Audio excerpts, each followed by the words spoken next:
Sunday రోజు చాలా interesting విషయాలు జరిగి డైరెక్ట్గా పాయింట్లో దిగిపోతా.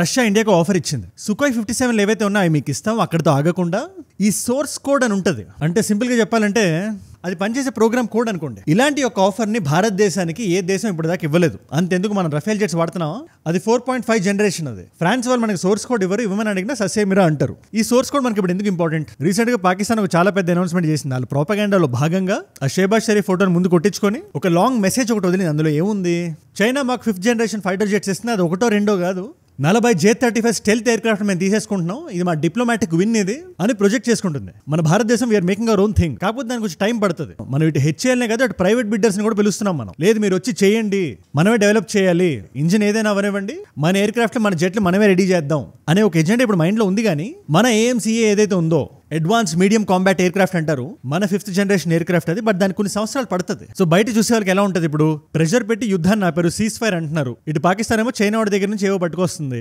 ఇండియా తయారు చేసుకున్న ఎయిర్ క్రాఫ్ట్ ఏమో కొంచెం టైం పడుతుంది. ఈ లోపల మనం అమ్మేస్తే మనకి సూపర్బ్ అని ఒకవైపు రష్యా ఫీల్ అవుతుంది. అండ్ ఈ బిజినెస్ ట్రాన్సాక్షన్ అనేది అమెరికాకి నష్టం చేకూరుస్తుంది. కాబట్టి అమెరికా నుంచి ఒక వార్నింగ్ కూడా వచ్చింది, మీరు కానీ రష్యా సుఖోయ్ 57 కొంటే చాలా తీవ్రమైన ధీటైన పర్యవసానాలు మీరు ఎదుర్కొంటారు, జాగ్రత్త అని ఒక పక్క అమెరికా మనల్ని బెదిరిస్తుంది. ఇండియా కూడా ప్రస్తుతానికి ఆలోచిస్తుంది ఏమని.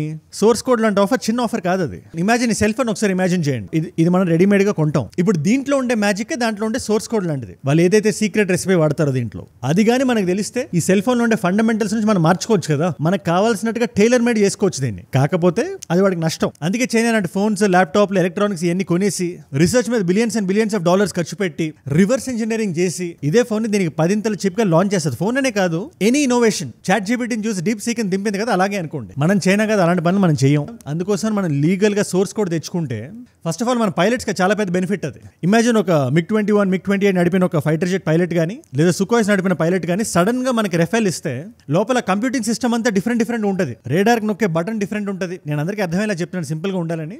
ఆండ్రాయిడ్ యూజర్ సడన్ గా ఐఫోన్ ఇచ్చినట్టు అనుకోండి, కొంచెం టైం పడుతుంది, కొంచెం ఇబ్బందిగా ఉంటుంది. అదే కానీ సోర్స్ కోడ్ మనకు తెలిస్తే మనకి నచ్చినట్టు ఆ జెట్ ని మనం మార్చుకోవచ్చు. అంతేకాదు, అండ్ ఇది అక్కడితో ఆగదు. ఒకవేళ కానీ నిజంగా రెఫైల్ సోర్స్ కోడ్ మనకు తెలుసుంటే మన అస్త్రాజ్, మన బ్రహ్మోస్ దాన్ని కనెక్ట్ చేసేవాళ్ళం. అంటే సోర్స్ కోడ్ తెలిసిన ఫైటర్ జెట్ కి ఎటువంటి మిజైల్ అయినా మనం కనెక్ట్ చేయొచ్చు. అంత ఇంపార్టెంట్ సోర్స్ కోడ్. అందుకే ఈ డీల్ రష్యా మనకి ఏదైతే ఇస్తుందో చాలా ఇంట్రెస్టింగ్ డీల్ అది. రష్యా కూడా తెలిసి ఇండియాకి ఇప్పుడు అవసరం ఉంది, ఒక 40-50 జెట్లు కొనాలి.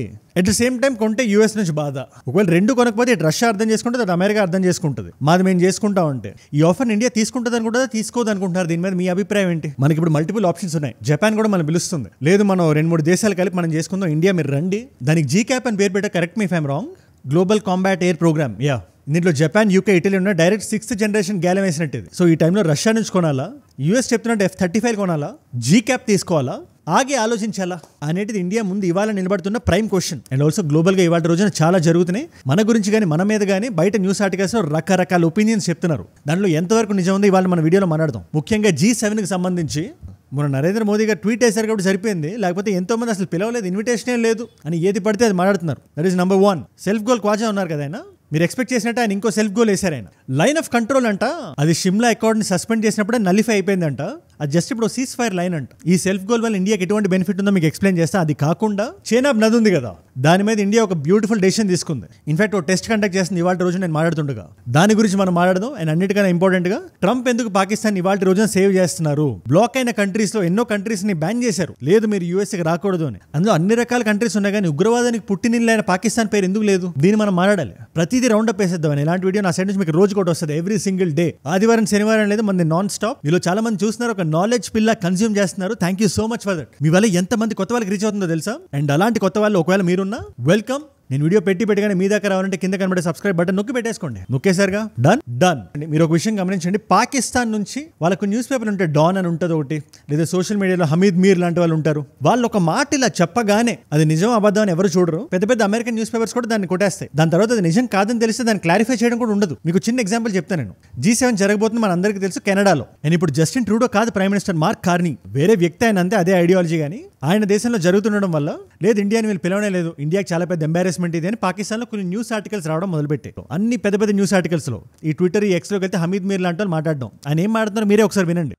ఎంబారెస్మెంట్ शुरू हुई है तो G7 समिट की इनविटेशन की जो कैंसिलेशन है वहां पे अभी खत्म नहीं हुई, अभी इसको मजीद जाना है. ఎంత స్టూపిడ్ ఇది ఉందంటే, ఫస్ట్ నేను మాట అంట, ఇప్పుడు G7 కి ఎవరంత ఇంపార్టెన్స్ ఇస్తున్నారు? పాయింట్ నెంబర్ 1, ఇవాళ రోజున G20 ఉంది, బ్రిక్స్ ఉంది. జయశంకర్ గారు ఒక్కటే మాట అన్నారు, మీ వాళ్ళు కొత్త క్లబ్ పెట్టడానికి కారణం ఆ క్లబ్ మాత్రమే, మాకు స్పెషల్ ఇన్విటేషన్స్ రావడానికి కారణం కూడా ఈ బ్రిక్స్ మాత్రమే. అండ్ మీరు ఓవరాల్ గా చూడండి, బ్రిక్స్ అనేది ఓపెన్ సొసైటీ లాంటిది, చాలా ఓపెన్ గా ఉంటాం మనం, కొత్త దేశాలు వచ్చి యాడ్ అవుతున్నాయి. అండ్ బ్రిక్స్ నేషన్స్ యొక్క నెట్ జీడిపి వరల్డ్ కి మనం చూస్తే 34% ఉంది, అంతకన్నా కొంచెం ఎక్కువే ఉంది. అండ్ మీరు G7 పక్కన పెట్టి చూడండి 29% ఎంతో ఉంటుంది. అండ్ వీళ్ళు మోదీ గారిని కాల్ చేసి స్పెషల్ ఇన్విటేషన్ ఇవ్వడానికి కారణం కూడా పేరుకి G7 అని పెట్టుకున్నారు, 7 most powerful countries in the world అని కదా. మరి ప్రపంచం మొత్తంలో టాప్ 7 జీడిపీలు తీస్తే వీళ్ళు ఉండాలి కదా, అలా వీళ్ళు లేరు. టాప్ 9 లో వీళ్ళు ఉన్నారు. ర్యాంక్ నెంబర్ 2 దగ్గర, ర్యాంక్ నెంబర్ 4 దగ్గర 2 ఏనుగులు ఉన్నాయి. పెద్ద ఏనుగు పేరు చైనా, ఎమర్జింగ్ ఏనుగు ఇండియా. మొన్న జపాన్ ని దాటాం, ఇంకో సంవత్సరం అయితే జర్మనీని దాటుతాం. ఇది గ్రేటెస్ట్ ఫీట్ అని నేను చెప్పట్లేదు, ఒక ఇన్ఫర్మేషన్ లో మీకు చెప్తున్నా. ఇండియా నిజంగా సూపర్ పవర్ అవడానికి చాలా టైం ఉంది, దానికి మనం చాలా కష్టపడాలి. బట్ ఎనీవేస్, చైనాని ఇండియాని మీరు పీకేసి G7 అంటే ఏం G7 అది, మీరు ఏం డిసైడ్ చేయగలుగుతారు, ఏం చేయగలుగుతారు? యూకే ఉంది, ఫ్రాన్స్ ఉంది, కెనడా ఉంది. ఈ 3 దేశాలకి ఏం రిలవెన్స్ ఉంది ఇవాళ రోజున? దాన్ని పక్కన పెడదాం. మీరు బ్రిక్స్ ని ప్యారలల్ గా పెట్టి చూస్తే డీడాలరైజేషన్ చేద్దాం, అమెరికన్ మోనోపోలీని పక్కన పెడదాం, మన ఆత్మగౌరవానికి మనం నిలబడదాం అనే ఒక థాట్ ప్రాసెస్ ఉంది. సో నిజం చెప్తున్నా, G7 కి మనం పిలిచినా పిలకపోయినా పెద్ద ఫరక్ పడదు ఇవాళ రోజున. కానీ ఇదే కార్ని గారు మన మోదీ గారు కాల్ చేసి పిలిచారు. ఆయన మోదీ గారు దాన్ని ఎక్నాలెడ్జ్ చేశారు. నిన్న కాక మొన్న ఆయన ఒక ట్వీట్ వేసి థ్యాంక్ యూ ఫర్ కాలింగ్, ఇండియాకి కెనడాకి మంచి జియోపొలిటికల్ రిలేషన్షిప్ ఉండాలి. సో రేపు ఇండియా వెళ్ళబోతుంది, నరేంద్ర మోదీ గారు డొనాల్డ్ ట్రంప్ గారు కలవబోతున్నారు ఆపరేషన్ సింధూర్ తర్వాత. ఆపరేషన్ సింధూర్ అయిపోయిందని అనుకుంటున్నారు కానీ అది ఇంకా ఆన్ గోయింగ్ మిషన్, అది ఆన్ గోయింగ్ ఆపరేషన్. అది వాళ్ళిద్దరు కలిసి మాట్లాడుకున్నప్పుడు ఏం మాట్లాడుకుంటారో, వాళ్ళిద్దరు కలిసినప్పుడు ఏం మాట్లాడతారో, ప్రెస్కి ఎటువంటి సమాధానాలు ఇస్తారో చూడాలి. బట్ ఇక్కడ మీరు జూమ్ అవుట్ చేసి ఆలోచించాల్సింది ఏంటంటే, ఎవడెవడైతే న్యూస్ పేపర్లో రాశాడో, అది పాకిస్తాన్కి సంబంధించిన డాన్ అయి ఉండొచ్చు, అమెరికాకి సంబంధించిన బ్లూమ్స్బర్గ్, ఇట్స్ సో షాకింగ్. మీరు ఇంత బేస్లెస్ న్యూస్ మీరు ఎలా రాస్తారు మీరు? ఎనీవేస్, బ్లూమ్స్బర్గ్ గురించి మనకు తెలిసిందే. ఇదే బ్లూమ్స్బర్గ్ కి మన CDS అనిల్ చౌహాన్ గారు ఇంటర్వ్యూ ఇచ్చారు. దాన్ని ముక్కలుగా కట్ చేసి ఆయన స్పాట్ లో పెట్టి, ఒక జట్టు పడింది, 2 జట్లు పడినాయి అంటే యుద్ధం అంటే పడవ.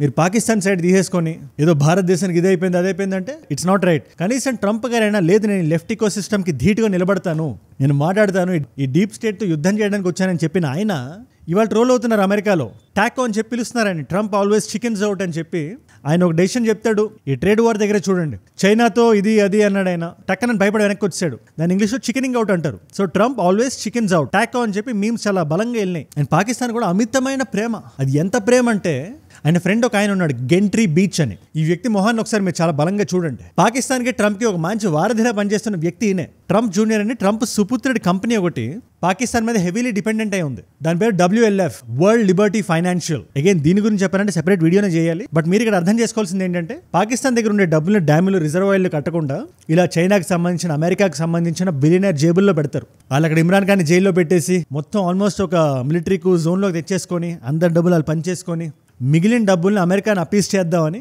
ఈ ట్రంప్ కొడుకు కంపెనీ ఏదైతే ఉందో దాంట్లో పెట్టారు. ఇన్వెస్ట్ బలంగా చేస్తున్నారు. అందుకే ట్రంప్కి పాకిస్తాన్కి ఒక రకమైన సంబంధం ఉంది. ఆ సంబంధం ఏంటో మీరే నాకు కింద కామెంట్స్ రాసి చెప్పండి. ఈ కంపెనీలో సుమారు 60% ట్రంప్ ఫ్యామిలీ ఎంటిటీ, అది ఆయన సొంత డబ్బు. అలాంటి దేశాన్ని ఎందుకు వదులుకోవాలనుకుంటాడు ఆయన? అందుకే బ్యాన్ అయిన కంట్రీస్ నుంచి అలా కట్ చేసి పక్కన పెట్టాడు పాకిస్తాన్. చాలా మంది రాశారు కూడా. మీరు ఇక్కడ ప్రస్తుతానికి అర్థం చేసుకోవాల్సిన విషయం ఏంటంటే, పాకిస్తాన్కి సంబంధించిన ఫండ్స్ ఈ కంపెనీలో బలంగా ఇన్వెస్ట్ అయి ఉన్నాయి. ఈ ట్రంప్ జూనియర్ కి గెంట్రీ బీచ్ అనేవాడు చాలా మంచి ఫ్రెండ్. తరచుగా పాకిస్తాన్ వెళ్ళి వస్తుంటాడు. ఈ సంవత్సరం కూడా వెళ్ళాడు. వెనక్కి వచ్చి వీర్ జారా సినిమాలో షారుఖ్ ఖాన్ లాగా, నేను పాకిస్తాన్ లీడర్స్ కళ్ళల్లో ప్రేమను చూశాను, ఆప్యాయతని చూశానని చెప్పి, ఇది నేను I'm not making this up, ఆయన డైరెక్ట్ గా అన్న మాట ఇది. మీరే ఒకసారి వినండి. The people I've met here are some of the best ever. They care about family values. ఎంత కామెడీగా ఉందంటే, ఈయన ఏదో బాలీవుడ్ రైటర్ స్క్రిప్ట్ రాసి ఇచ్చినట్టు ఉంది. ఫస్ట్ ఆఫ్ ఆల్ ఆయన చాలా డబ్బులు ఉన్నాడు, ఈ రియల్ ఎస్టేట్ అది చేస్తుంటాడు. వైట్ బ్రిడ్జ్ గ్లోబల్ అనే కంపెనీ తరపున డెలిగేషన్కి వెళ్ళాడు పాకిస్తాన్కి. వెళ్ళి అక్కడ ఖాళీగా ఉన్నాడా, అక్కడో పెద్ద స్పీచ్ ఇచ్చాడు. ఇచ్చి ఊరుకున్నాడా, లేదు మళ్ళీ అమెరికాకి వచ్చాడు. వచ్చి ఊరుకున్నాడా, ఇక్కడో మంచి స్పీచ్ ఇచ్చాడు. Amazing country Pakistan. Pro Trump environment ఉంటుంది, family friendly country. Family friend ఏంటి, ఏమైనా UBI సర్టిఫికేట్ సినిమానా ఇది? అంటే ఏంటి ఫ్యామిలీ ఫ్రెండ్లీ అంటే? ఒసామా బిన్ లాడెన్ దాస్తే ఫ్యామిలీ ఫ్రెండ్లీ అది? ఏందో మరి. వాళ్ళు మన కోసం ఫ్రంట్ లైన్స్లో నిలబడిన వాళ్ళు, ఆ రీజన్ ఆఫ్ ద ప్రపంచంలో మనకి కాపు కాస్తున్నారు. వాడు అందరికీ కాపు కాస్తాడు. డబ్బులు ఎవడిస్తే వాడికి కాపు కాస్తాడు. చైనా వాడికి కాస్తాడు, అమెరికా వాడికి కాస్తాడు, రేపు రష్యా ఇస్తే రష్యాకి కాస్తాడు. ఇలాంటి దేశాన్ని పట్టుకెళ్ళి ఇజ్రాయెల్తో కంపేర్ చేస్తాడు. ఇజ్రాయెల్తో ఇదే గెంట్రీ బీచ్ అనేవాడు. I mean it just blows my mind. Israel ఎక్కడ, పాకిస్తాన్ ఎక్కడ? ఓకే, ఎనీవేస్ మీరు ఇక్కడ అర్థం చేసుకోవాల్సిన విషయం ఏంటంటే, ట్రంప్ బ్యాన్ చేసిన కంట్రీస్ వాళ్ళ పాకిస్తాన్ పేరు లేదు. ఎందుకంటే ట్రంప్ స్వలాభం ఉంది అందులో. మయన్మార్ లాంటి దేశం కూడా ఉంది. అమెరికా డైరెక్ట్ గా ఫండ్ చేస్తున్న దేశాలు ఇవన్నీ. అక్కడ ఉండే యాంటీ జనతా రెబల్స్ కి అమెరికన్ ఎయిడ్ వెళ్తుంది. ఆ దేశాన్ని బ్యాన్ చేసిన మీరు పాకిస్తాన్ ఎందుకు చేయలేదు? ఏదైతే అమెరికన్ డీప్ స్టేట్ అప్రోచ్ ఉందో దేన్ని అయితే ట్రంప్ కొడతా అన్నాడో దానికి తలొగ్గేశాడు. ఇది నేను అంటున్న మాట కాదు, బ్రహ్మచరణి గారు అన్నారు. Is an author. సరే దాన్ని పక్కన పెడదాం. ముందు ఒక 3 లిస్టులు రిలీజ్ చేసింది అమెరికా, రెడ్, ఆరెంజ్, ఎల్లో అని. రెడ్ లో ఆబ్వియస్లీ సుడాన్, సిరియా, వెనుజువెలా, భూటాన్ ఇలాంటి కంట్రీస్ ఉన్నాయి. ఆరెంజ్ లో మీరు జాగ్రత్తగా చూస్తే రష్యా ఉంది పాకిస్తాన్ తో పాటు. ఆ పేరు ఎందుకు ఉందో మరి తెలియదు. లిటరల్లీ బెలరస్ ఉంది, యుక్రెయిన్ మీద ఉండే దేశం ఉంటది కదా. నార్త్ కొరియా ఉంది. ఫైనల్ గా రష్యాని, నార్త్ కొరియాని, భూటాన్ని దేశాలన్నీ పీకేసి ఒక 12 దేశాల పేర్లు పెట్టి అందులో పాకిస్తాన్ పేరు లేకుండా చూశాడు. ఇదే ట్రంప్. ఇక్కడ మీరు డెఫినెట్లీ అర్థం చేసుకోవాలి జియోపొలిటికల్ గేమ్ ఎట్లా నడుస్తుందో. మనతో పాటు నిలబడాలి అని వచ్చేసరికి ఎవరికి పర్సనల్ ఇంట్రెస్ట్ ఉండదు, పర్మనెంట్ ఫ్రెండ్స్ ఉండరు, పర్మనెంట్ ఎనిమీస్ ఉండరు. మన కోసం మనమే నిలబడాలి, మన నేషన్ కి మనమే ఫస్ట్ రావాలి. మీకు సింపుల్ ఎగ్జాంపుల్ చెప్తా నేను. సెల్ఫ్ గోల్ క్వాజా అంటూ నీ మాటనే విందాం ఒకసారి. ఆయన ఏమంటాడు, షిమ్లా అకార్డ్ మేము డిసౌన్ చేశాం కదా, సో దాన్ని అసలు లైన్ ఆఫ్ కంట్రోల్లో ట్రీట్ చేయకూడదు, సీజ్ ఫైర్ లైన్లో మాత్రం ట్రీట్ చేయాలంటే అరే బాబు అది లైన్ ఆఫ్ కంట్రోల్ ఉన్నంత వరకే పిఓకే మీ చేతిలో ఉంటుంది. ద మూమెంట్ అది పీకేస్తే పిఓకే కొంచెం దూరం ఉంది, కాసేపు దాన్ని పక్కన పెడితే ఈ చంబ్ సెక్టర్ని ఒకసారి మీరు చూడండి. ఇది 1948 టైంకి వచ్చేసరికి మన రీజియన్లో ఉండే ప్రాంతం ఇది. ఆ సెక్టర్ మన దగ్గర ఉంది. 1971 వార్ గురించి మీరు వినే ఉంటారు కదా. బంగ్లాదేశ్ ఫామ్ అయింది, ఇండియా గెలిచింది. అయినప్పటికీ ఈ రకరకాల అకార్డులు సైన్ చేసి మనం ఏ ప్రాంతాలు అయితే తీసేసుకున్నామో దాని నుంచి మనం వెనక్కి వచ్చేసి మన సైనికులు పాకిస్తాన్ వాళ్ళు ఎంటర్ అయిన దాంట్లో కూడా కొన్ని వాటిలో వాళ్ళు వెనక్కి వెళ్ళిపోయి ఏదో ముసుగులో గుద్దులాట జరిగింది. ఆ టైంలో మన కష్టానికి 100% ప్రతిఫలం మనకు దక్కలేదు. బట్ ఈ చంబ్ సెక్టర్ ఏదైతే ఉందో, సో ఇన్ఫాక్ట్ యాజ్ యూజువల్ గా ఈ క్వాజా సెల్ఫ్ గోల్ మళ్ళీ వేసాడు కాబట్టి ఆ సెల్ఫ్ గోల్ ని మనం వాడుకొని మనకు పాయింట్ ఇచ్చుకోవాలి. మనం చంబ్ సెక్టర్ ని ఇమీడియట్లీ మాకు ఇచ్చేయండి, India wants its Chumb sector back అని మనం అడగాలి. ఛాన్స్ దొరికినప్పుడు లాగేసుకోవాలి. ఎటువంటి మొహమాటాలు, బేరాలు, డిస్కౌంట్ ఉండకూడదు. పాకిస్తాన్ వాళ్ళు మాత్రం ఒక్క విషయం తెలుసుకోవాలి, షిమ్లా అకార్డ్ మాకు బెనిఫిట్ అనుకుంటున్నారేమో మీరు. ఇన్ని రోజులు మీరు అక్కడ బిర్యానీ తిని బతకడానికి కారణం ఆ షిమ్లా అకార్డ్ మాత్రమే. మా నేల మీద బ్రతుకున్నారు మీరు, అనవసరంగా రెచ్చగొడుతున్నారు. ఇండియా కనుక సీరియస్ గా తీసుకొని నోటీస్ చేస్తే ఇదే సెల్ఫ్ గోల్ క్వాజాని గోల్ పోస్ట్ లేకుండా చేస్తుంది. ఎనీవేస్ ఫస్ట్ ఆ చంబ్ సెక్టర్ ని, తర్వాత మన పాకిస్తాన్ ఆక్యుపైడ్ కాశ్మీర్ ని మనం డిప్లొమాటిక్ గానే ఆడుతూ ప్రపంచాన్ని ఇరిటేట్ చేయకుండా ఎంత త్వరగా వెళ్ళితే అంత త్వరగా తీసుకోవాలి. ఇది నేను బిలీవ్ చేసేది. మళ్ళీ అంటున్న ఈ మాటని వాళ్ళు చాలా గొప్పగా రకరకాల పేపర్లో వేసుకోవడం. Geo TV, Islamabad Post, Express Tribune, Dawn, ప్రతి పేపర్లో అదే మాట, అదే రచ్చ. షిమ్లా అకౌంట్ ని పీకేసాం, షిమ్లా అకౌంట్ ని లాగేసాం. అది లాగేస్తే మీ అస్తిత్వం కోల్పోతారు మీరు ఫస్ట్. అందుకే వాళ్ళు ఫారెన్ ఆఫీస్ కూడా డైరెక్ట్ గా బయటకు వచ్చి ఒక అఫీషియల్ స్టేట్మెంట్ బయటకు వచ్చింది, బాబు నాయన ఈ షిమ్లా అకౌంట్ ని మేము వెనక్కి లాగలేదు, ఇది ఇంకా అది అలాగే ఇంటాక్ట్ గా ఉంది, అది లైన్ ఆఫ్ కంట్రోలే అని. అండ్ మనం ఏదైనా చేసినా కూడా డైరెక్ట్ డైలాగులు ఉండకూడదు, ప్లాన్ చేసి ఎగ్జిక్యూట్ చేసేయడమే. ఇవాళ ఇండస్ వాటర్ ట్రీటీ అబేయన్స్ లోకి వెళ్ళింది, ప్రస్తుతానికి మనం పాటించట్లేదు. పాటించుకుంటూ ఊరుకుంటున్నావా? ఇవాళ ప్రీ ఫీజిబిలిటీ స్టడీ స్టార్ట్ చేసాం. ఏదైతే చేనాబ్ నది హిమాచల్ నుంచి జమ్మూ కాశ్మీర్ వెళ్ళి పాకిస్తాన్కి వెళ్తుందో వాడు సరిగ్గా దాన్ని వాడ్డు. మన ఇంటికి ఒక వ్యక్తి రెంట్కి వచ్చి ఫ్రీగా 24/7 వాటర్ అంటే ఆ వాటర్ వాల్యూ అతనికి ఏం తెలుస్తుంది? మీరు ఖర్చు చేస్తేనే కదా తెలిసేది. పాకిస్తాన్కి ఫ్రీగా 80% నీళ్ళు మన ఇండస్ వాటర్ ట్రీటీ అని ఇచ్చేసరికి 80%, అది 80%. వాళ్ళకి వాల్యూ తెలియలేదు. రిజర్వాయర్లు కట్టలేదు, డ్యాములు కట్టలేదు. జవహర్ లాల్ నెహ్రూ గారి టైంలో ఇచ్చేసాం మనం. అది ఇవాళ వరకు మనం ఫాలో అవుతున్నాం. మన స్టేట్స్కి, మన హర్యానాకి, మన రాజస్థాన్కి, మన పంజాబ్కి డైవర్ట్ చేసుకోవచ్చు కెనాల్ చేసుకొని. ఇవాళ రోజు దానికే మనం ప్రీ ఫీజిబిలిటీ స్టడీ, ఇది నిజంగా పాసిబుల్ అవుతుందా, ఇది మనం చేయగలుగుతాం అనే స్టడీ ఒకటి స్టార్ట్ అయిపోయింది. ఇవాళ నెక్స్ట్ 10 సంవత్సరాలు 5 లక్షల కోట్లు ఖర్చు పెడతాం మన నీటి కోసం. నీటి మీద బాధ్యత ఉండే వాళ్ళు చేసే పని అది. అఫ్ కోర్స్ మనం పర్ఫెక్ట్ కాదు. యమునా నది దానికి బిగ్గెస్ట్ ఎగ్జాంపుల్. ఇంకా మనం చేయాల్సింది చాలా ఉంది. పాకిస్తాన్ మనకు రకరకాల లెటర్స్ రాసింది, లేదు మీరు అలా వదలకూడదు, మీరు మాకు నీళ్ళు వదలాలి, మేము చూసుకోవాలి అంటే. ఆ నీళ్ళు వదిలిన నీళ్ళు అన్నింటినీ వాళ్ళు వేస్ట్ చేస్తున్నారు. ఎన్నో billions of dollars worth of water ని ఎవరి గొంతులోకి వెళ్లకుండా వేస్ట్ అయిపోయిన త్రాగునీళ్ళు అవి. ఇది ఏషియా మొత్తంలో చూస్తే ఏ దేశం చేయదు. అది మీకాంగ్ రివర్ ఉంటుందా మన బ్రహ్మపుత్ర, వాళ్ళు వేరే దేశానికి మా దేశం నుంచి పారుతుంది కదా అని చెప్పి ఆబ్లిగేషన్ కింద ఇవ్వరాలు. మనం ఒక్కలమే చేస్తున్నాం అలాగా. మన దేశానికి నీటి అవసరం ఉన్నా కూడా వేరే దేశానికి 80%. ఇన్ఫో ఇన్ డేటా అని చెప్పి ఒక ట్విట్టర్ పేజ్ ఉంది, వాళ్ళు రాశారు. ఇప్పుడు ఇండస్ వాటర్ ట్రీటీని మనం హోల్డ్ చేశాం కాబట్టి 2035 లోపల 50 కోట్ల ఇండియన్స్కి ఇది బెనిఫిట్ అవుతుంది. మనం కరెక్ట్గా మనం ప్లాన్ చేసి ఈ నీటిని మనలోకి మనం సరఫరా చేసుకుంటే. అండ్ వాళ్ళకి ఆల్రెడీ టేస్ట్ కనబడుతుంది. 27,000 క్యూసెక్లు వెళ్ళే ప్లేస్లో సడన్ గా 110,000 క్యూసెక్లు వెళ్తుంది. ఇవాళ రోజున 5,000 క్యూసెక్లు కూడా వెళ్ళట్లేదు. ఇదంతా ఎందుకు? ఇన్ఫ్రాస్ట్రక్చర్ మన దగ్గర ఉంది, మన కంట్రోల్లో ఉంది. ఆ ట్యాప్ ఓపెన్ చేయాలన్నా కట్టేయాలన్నా దట్స్ ఇన్ ఇండియాస్ హ్యాండ్స్. అది పాకిస్తాన్కి మనం ఇస్తున్న ఒక హెచ్చరిక లాంటిది. మరి రైస్ కల్టివేషన్ అయిపోతుంది, ఇదవుతుంది, అదవుతుంది అంటే మరి మీ లీడర్లకు చెప్పండి, మీ ప్రజలకు చెప్పండి, మీ లోపల ఉండే మీ ఉగ్రవాదులకు చెప్పండి. మీరు మా దేశం ఉండకూడదని కోరుకుంటారు, వెనకాతలు వచ్చి ఇలా అడుక్కుంటారు కదా. మళ్ళీ సెల్ఫ్ గోల్ క్వాజా వస్తాడు, మీ యుద్ధానికి వెళ్తా ఉంటాడు ఇండియా మీదకి. ఏం యుద్ధం చేస్తారు మీరు? जंग में जो है रवायती जंग में शिकस्त हुई है, अब पानी की जंग में भी इंशाल्लाह ताला उनको शिकस्त हो. సర్లే ఆ న్యూస్ పేపర్ని హ్యాపీ చేయాలంటే ఆ మాటలు మాట్లాడాలి. కానీ ఈ ఎంటైర్ సిచ్యువేషన్ మీద, ఈ గ్లోబల్ నెరేటివ్ మీద మీ అభిప్రాయం ఏంటి? సండే మొత్తం కవర్ చేశాను నేను. దీన్ని కొంచెం వైడ్గా పెడదాం అనుకున్నా ఈ వీడియోని.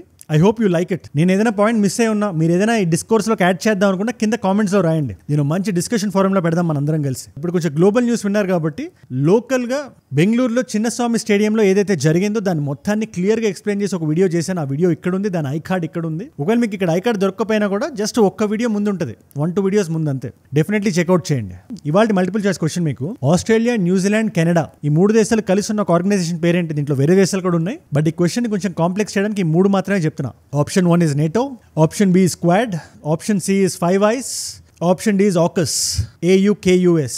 తెలిస్తే కింద రండి. తెలుసుకుందాం అనుకుంటే మా Instagram is a great place. Ajay from అని ఉంటుంది, అజయ్ ఫ్రమ్ ఏజూడ్ అని టిక్ మార్క్ ఉంటుంది. It's a verified profile, 1+ million followers ఉంటారు. మీరు టక్ అని వచ్చేసేయండి, మనందరం కనెక్ట్ అవ్వచ్చు. అక్కడ ఇలాంటి వీడియోస్ని రీల్స్లా చూడొచ్చు, నా లైఫ్లో నా చుట్టూ ఏం జరుగుతుందో, లేటెస్ట్ అప్డేట్స్ని స్టోరీస్ లాగా, అండ్ మోర్ ఇంపార్టెంట్లీ ఇలాంటి క్వశ్చన్స్కి ఆన్సర్స్ కూడా. ఒకవేళ అక్కడ లేకపోయినా మన ఏజూడ్ రీల్స్ పేజ్ కూడా ఉంటుంది, మన టీం నడుపుతున్న పేజ్. ఇక్కడ లేకపోతే ఆన్సర్స్ అక్కడ ఉంటాయి ఖచ్చితంగా. అండ్ మనం కొంచెం హారిజాంటల్గా పెరుగుతున్నాం, ఒక ఛానలే కాకుండా మల్టిపుల్ ఛానల్స్ పెడుతున్నాం. We have English channel called ఏజూడ్ గ్లోబల్. ఖచ్చితంగా చూడండి. ఇదే కాంటెంట్ మీరు ఇంగ్లీష్లో చూద్దాం అనుకున్నా, మీ ఫ్రెండ్స్కి షేర్ చేద్దాం అనుకున్నా, it's a great channel. And ఏజూడ్ క్లిప్స్ అని కూడా మన పేజ్ అది. అండ్ మీరు ఇక్కడ దాకా నా వీడియోలో వచ్చారంటే, నా వీడియోస్ మిమ్మల్ని ఆకట్టుకుంటే ఒక వాల్యూ పొందుతున్నారు. Thank you so much for that. మీరు ఇస్తున్న ఈ వాచ్ టైం, మీ రిటెన్షన్ ఏదైతే ఉందో నాకు కొండంత ధైర్యాన్ని, బలాన్ని ఇస్తుంది. లేదు మనం కష్టపడాలి, రోజుకో వీడియో దింపాలి, people are watching us, night పడుకునే ముందు ఒక నాలెడ్జ్ పిల్ల కన్జ్యూమ్ చేస్తున్నారు. అండ్ మీ వల్ల ఎంతమంది కొత్త వాళ్ళకి రీచ్ అవుతుందో తెలుసా మీరు ఇస్తున్న వాచ్ టైం రిటెన్షన్ వల్ల. అండ్ అలాంటి కొత్త వాళ్ళు మీరు ఒకళ్ళైతే, నేను వీడియో పెట్టగానే మీ దాకా రావాలంటే కింద కనబడే సబ్స్క్రైబ్ బటన్ నొక్కి పెట్టేసుకోండి. సబ్స్క్రైబ్ చేశారుగా, డన్. నేను మిమ్మల్ని మళ్ళీ రేపు ఇంకో వీడియోలో కలుస్తా. మనందరం కలిసి పెరగాలి, కలిసి ఎదగాలి. Let us all grow together. Let us all rise together. Rise above ignorance. Rise above arrogance. Rise above hate. ఏజూడ్ అంటే మనం. జై హింద్, జై భారత్, జై ఆంజనేయ. ఓం నమః శివాయ.